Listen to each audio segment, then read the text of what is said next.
Senator Feinstein. Thanks very much, Mr. Chairman. Good morning, Mr. Attorney General. This is the first time you've appeared before this committee, and I want to say welcome. But as a former member, you know well the oversight authority that we hold. As I mentioned at your confirmation hearing, I've got a deep belief that of the independence of the Attorney General. Although we've had Attorney Generals who view their job as serving the President and as an extension of the White House, I do not believe that's the job of the Attorney General. For the Attorney General's master is the people and the law. Importantly, his job is to enforce federal law fairly and equally for all Americans, which is why I was surprised that in April you declared that the Justice Department, quote, is in a new area. This is the Trump era, end quote. I want for a moment to explore with a few issues what you mean by that. And let me begin with voting rights.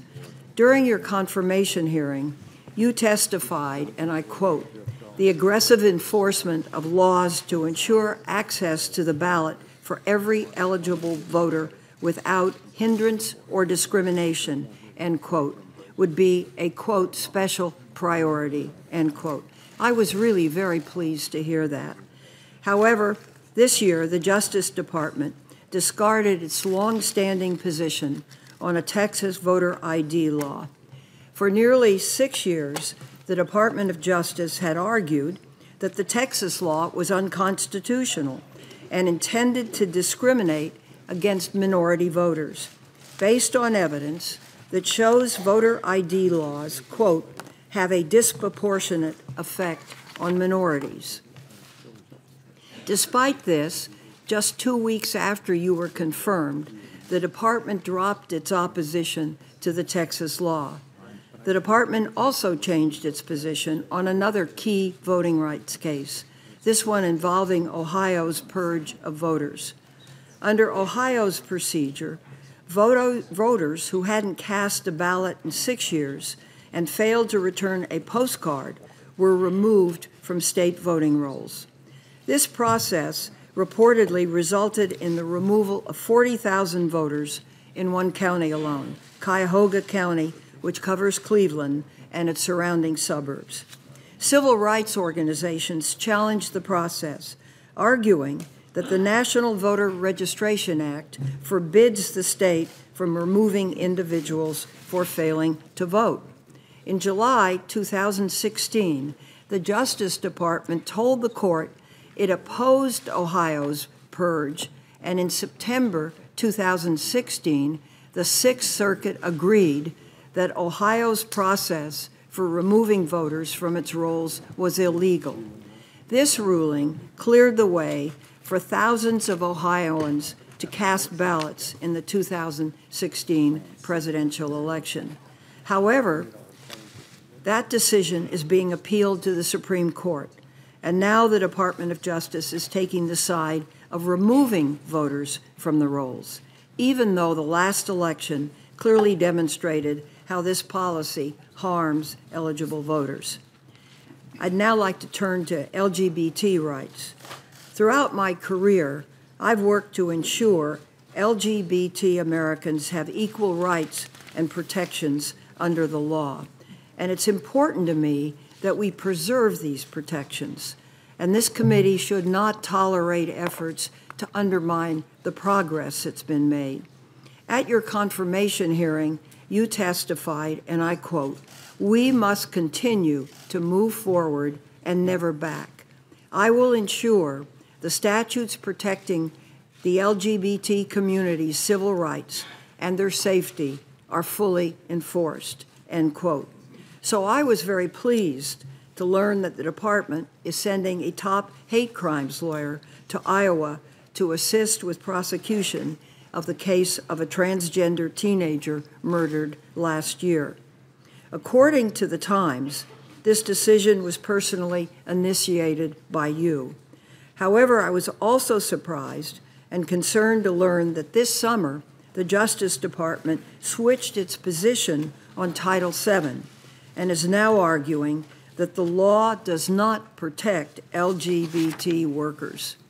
Then on October 5th, just 2 weeks ago, you issued a memorandum to all U.S. attorneys and agency heads, instructing them that the department must now take the position that Title VII does not protect transgender employees in all cases. In other words, it appears that your department is urging the courts to allow employers to discriminate against all LGBT workers across the country. I hope you'll clear that up in your testimony. There are other controversial policies being implemented at Justice.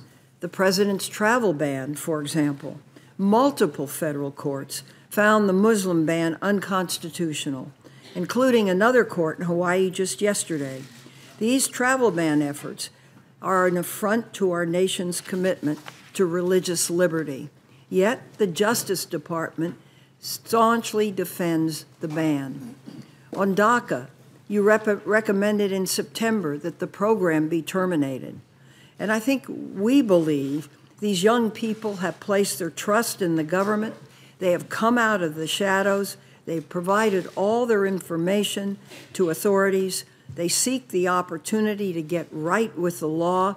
And I think most of us believe these dreamers embody the American spirit and have made positive contributions to the country, so we should stand by them.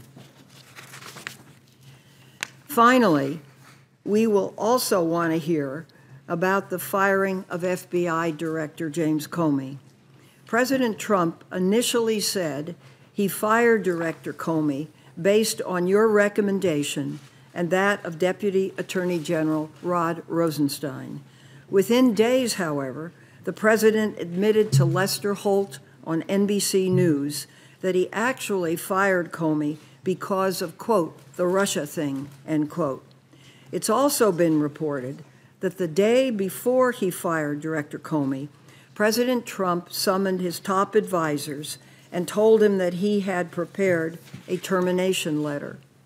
It's important, I believe, to understand what role you had in this process, including conversations with the president and others in the White House.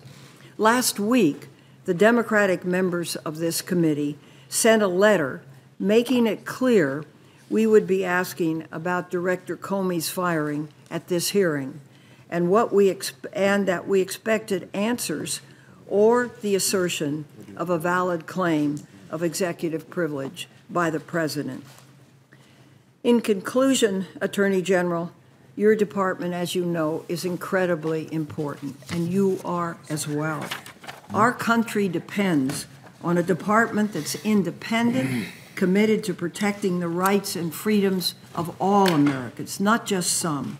So we look forward to hearing from you on these and other important issues. I thank you, Mr. Chairman.